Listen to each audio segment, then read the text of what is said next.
Discovering the core wound is less about searching for answers and more about remembering what your body already knows.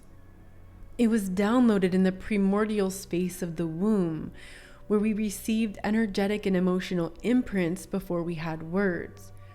So it's more about presencing the feelings and letting these meet you where thought cannot reach.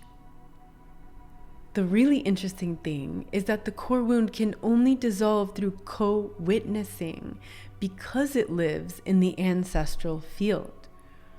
This is why many modalities can touch the symptoms, but not the source.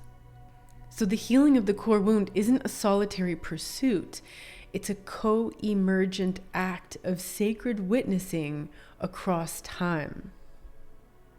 The core wound is ancestral.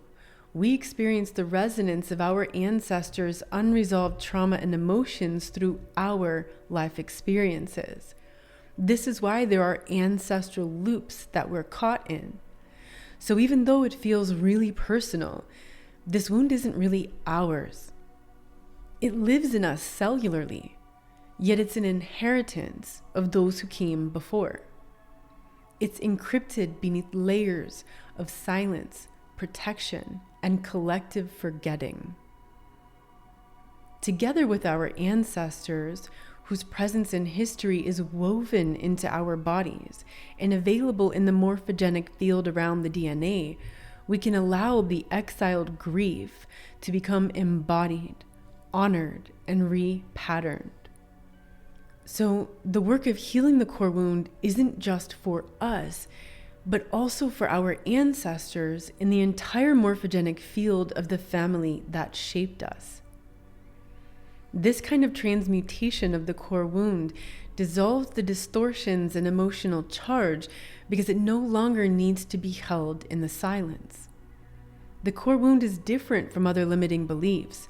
It sounds like a belief when we put it into words, yet it was installed before we even had words. So it isn't just a belief. It's a frequency woven into the ancestral field. That's why we can't heal it by rethinking or replacing the belief.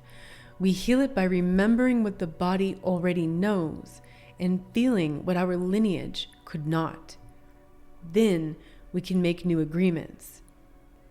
So as we begin this journey, I'd like to invite you to breathe into the part of you that doesn't need to understand with your rational mind, only to feel and know truth by its tone.